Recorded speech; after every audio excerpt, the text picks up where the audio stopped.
Pertanyaan saya tentang saf pada salat berjamaah.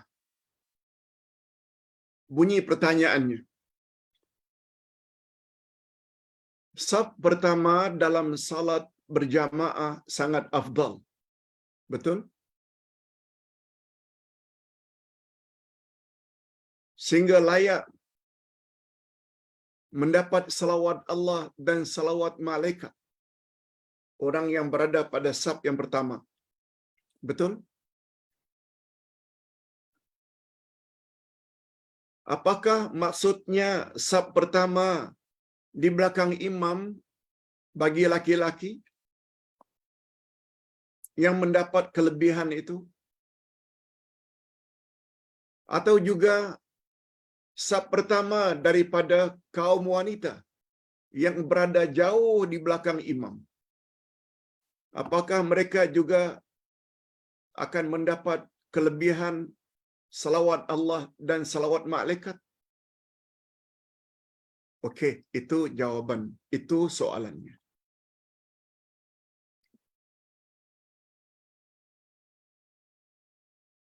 Ini jawaban daripada Ustaz.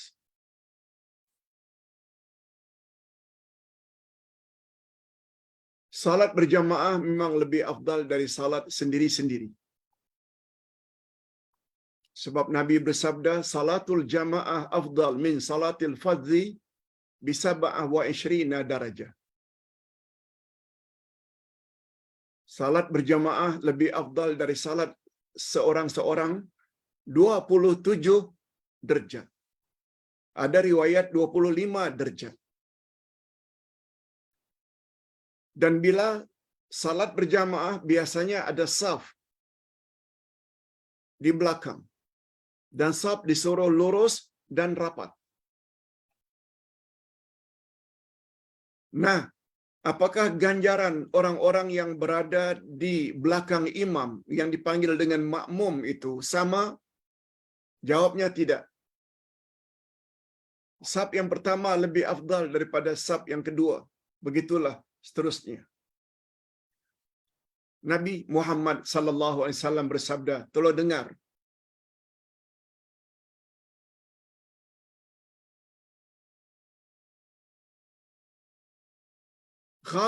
Khairu suhufir rijal awwaluha wa akhiruha syarruha. Sebaik-baik saf lelaki adalah paling hadapan dan seburuk-buruk saf lelaki yang paling belakang. Selanjutnya kata Nabi, wa khairu sufufin nisa'i akhiruha wa syarruha awwaluha. Sebaik-baik saf wanita adalah paling belakang dan seburuk-buruk saf wanita adalah paling hadapan. Hadis Nabi.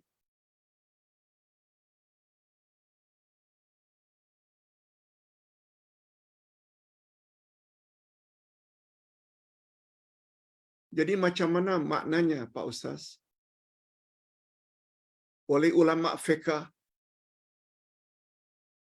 mereka membuat pembahasan. Nabi cakap demikian. Sebaik-baik saf wanita paling belakang. Sebaik-baik saf wanita adalah paling belakang. Seburuk-buruk saf wanita paling depan. Ketika itu,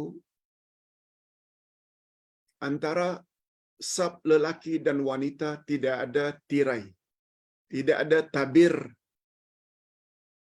tidak ada partition.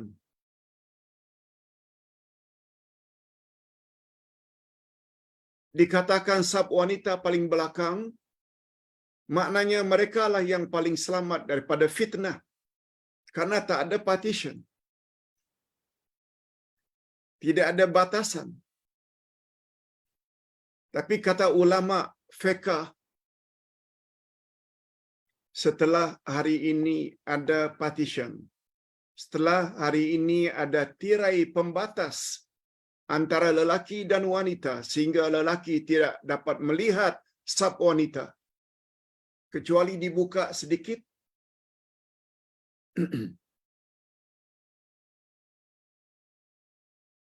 Maka hukumnya menjadi berbeza. Karena dengan adanya partition, dengan adanya tirai, kebimbangan, timbulnya fitnah tak muncul lagi, maka saf wanita paling hadapan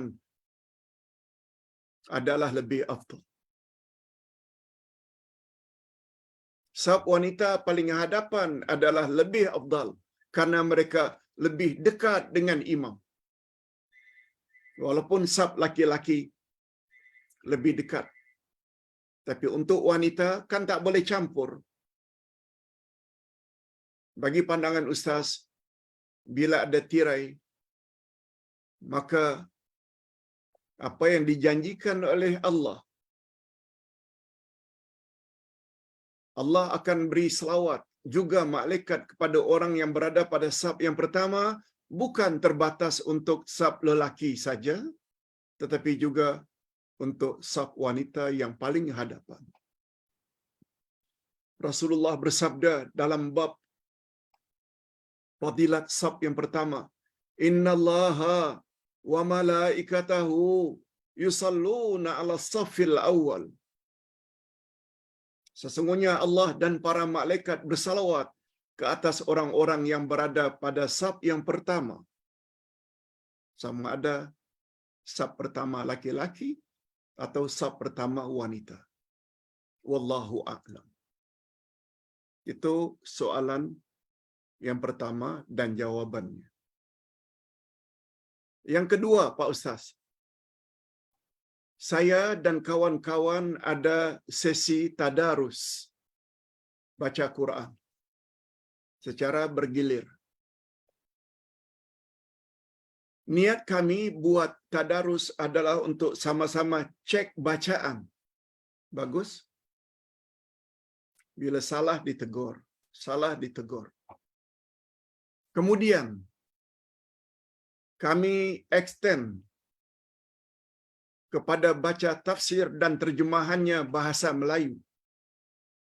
Jadi selain tadarus, memperbetul bacaan, mereka juga tambah dengan belajar tafsir dan terjemahan dalam bahasa Melayu. Pertanyaannya, apakah itu perlu? Sebab ada pendapat sebahagian daripada kami, sebaiknya kita khas saja kepada membetulkan bacaan. Tak payahlah tafsir, tak payahlah terjemahan. Dengan alasan, kita kan tidak mahir dalam tafsir. Mohon pencerahan Pak Ustaz. Hadirin dan hadirat, Ustaz tidak nafikan memperbetul bacaan adalah suatu kemestian. Sebab bila salah baca makhraj, mat, qalqalah, idgham, ikhfa,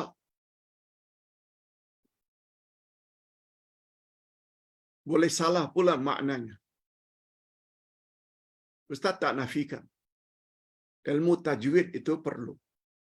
Tapi kita kena ingat, ada 5 kewajiban umat Islam terhadap Al-Quran. Iman, baca, tilawah. Yang ketiga, apa dia? Al-fahmu, memahami. Ilmu memahami Al-Quran ini dipanggil dengan tafsir, tadabbur. Baru yang keempat, al-amalu bihi, mengamalkannya. Macam mana hendak mengamalkan Al-Quran kalau tak faham? Kalau baca saja tafsir tak tahu macam mana hendak diamalkan? Sebab Quran diturunkan pedoman bagi orang-orang yang bertakwa. Macam mana mau dijadikan pedoman bila tak faham? Ini nama amal. Baru yang kelima, sebar-sebarkan. Tablighuhu ilal akharin. Jadi sebabnya tadarus bagus. Tetapi kalau hanya setakat memperbetul bacaan, Ustaz tidak kata tak ada guna, berguna. Sebab tilawah mestilah baca dengan betul. Tapi Ustaz berani mengatakan itu belum mencukupi kalau tidak belajar terjemahan dan tafsirannya. Oh, ada kebimbangan. Kita kan sama-sama tak tahu tafsirannya. Hadirin dan hadirat, mengapa berfikir begitu cetek? Berapa banyak sudah tafsir Al-Quran diterjemahkan ke dalam bahasa Melayu Indonesia? Tafsir Ibnu Katsir oleh Imam Ibnu Katsir. Tafsir Al-Munir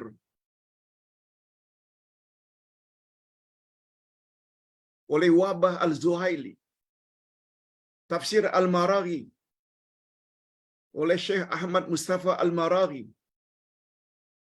Ini belum lagi yang dalam bahasa Inggris yang kita semua faham.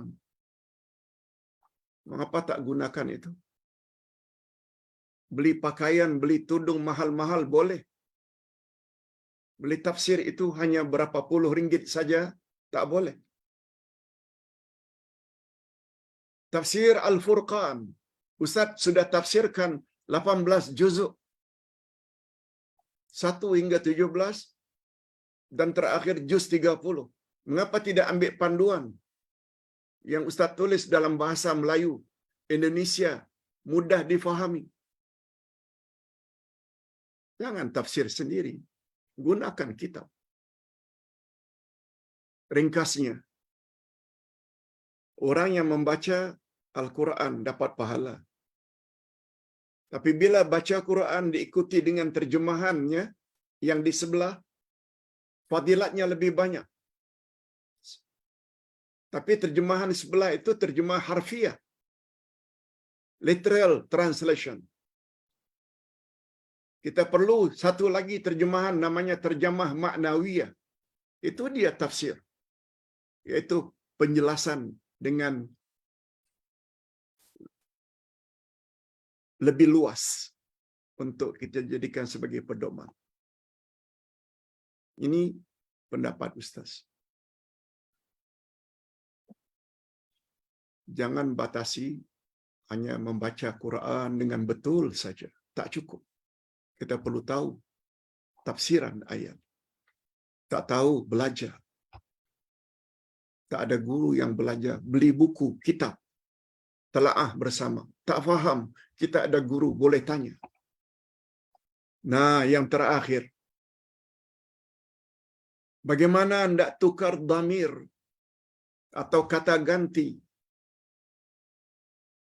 menjadi kami daripada saya dalam doa di bawah ini. Lalu dibawalah satu doa, Allahumma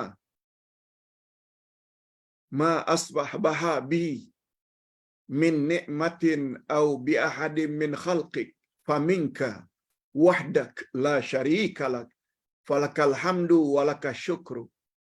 Memang ada doa ini dan bagus, datang dari Nabi sallallahu alaihi wasallam. Cuma bila ditanya dhamir atau kata ganti, Allahumma ma asbaha bi min ni'matin. Ganti saja bi menjadi bina. Allahumma ma asbaha bina. Bi jadi bina min ni'matin au bi ahadin min khalqi. Semuanya sama. Tak ada perubahan. Hanya ganti saja dari bi untukku menjadi bina untuk kami. Itu saja. Mudah-mudahan ada manfaatnya. Hadirin dan hadirat, sampai di sini dulu penjelasan atau acara kita pada pagi ini. Ingat ya,